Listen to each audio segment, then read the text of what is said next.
So the article that I chose is "The Children of Double Consciousness: From Souls of Black Folk to Brownies Book" by Michelle H. Phillips. The article,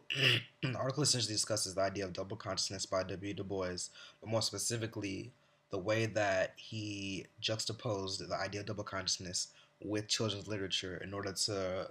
establish a certain type of pedagogy for Black youth, and in order to better mold the idea of race consciousness in their minds because of the fact he believed that the idea of race consciousness should be developed at a young age because of the fact that it starts at a young age. He's actually quoted in the article as saying that it's in the early days of rollicking boyhood that the revelation of being black is burst upon him, and the idea of being black comes with this whole this whole idea of otherness, this whole idea of, you could go as far to say, being a problem when look through the perspective of the average white American. And what Du Bois essentially is trying to do through this children's literature through children's literature is to make these children aware of this different perspective that they are of and make them as aware of this perspective that they're regarded in by quote unquote white America. Um, so Michelle H. Phillips, she chiefly examines Du Bois's idea of establishing the pedagogy for black youth in three different stages. The whole foundation for Du Bois's idea of black pedagogy remains the same. However, the way in which he introduces it to the children changes drastically in pretty much three different main phases. He first introduces it in the crisis, then he kind of reshapes it in the Brownies book, which is a whole separate which is in the crisis, but it's more of a consolidation for the black children's literature, and then it gets remolded once more with As the Crow Flies, which is children's literature, his form of children's literature that followed him writing Darkwater, which which um, which actually showed a big shift in his whole idea in his whole ideas of Pan Africanism. So you could say that As the Crow Flies is actually a result of his change in views on Pan Africanism. But back to the beginning of where he is in the crisis. W.B. Du Bois in the crisis, at first he randomly wanted to put very socio-political problems in the Crisis magazine, but he also wanted to put children's literature in there as well. So he started with putting the socio-political articles concerning violence against black people, um, and the children's literature, just like in the same magazine. And the reason he did this is because he felt that although it was children's literature, it was still useful to adults. And also he wanted to that juxtaposition in itself, children's literature next to all these adult articles, was to have both the children and the adult realize that it's imperative that the children understand what these problems are, because the fact that one, that they are the future of the country, and this is going to affect the generations to come, but also that the idea of double consciousness starts with them at a young age. So it's best to establish a certain type of molding in the aforementioned pedagogy now rather than later, so that by the time they are older, they can already have everything mentally in a very organized space, you could say. So yes, he starts with intermixing of different pictures and cartoons in the crisis, and that's like the first phase of his idea. And in the second phase of his idea, in the Brownies book, everything is a lot more consolidated. So in the Brownies book, it's specifically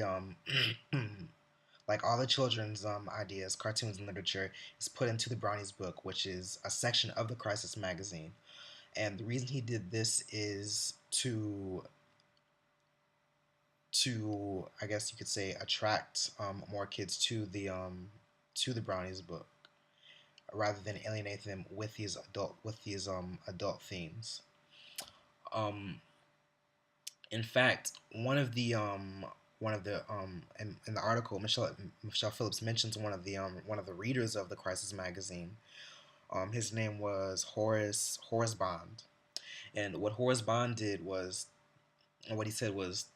that in retrospect, looking back on the way in which in the Crisis magazine before the Brownies book, looking at how on how the concepts of like cartoons and lynch laws were juxtaposed together, although it was something that was very quote unquote adult themed, it was something that was necessary in order to help mold his consciousness as a black person in America during these tumultuous times.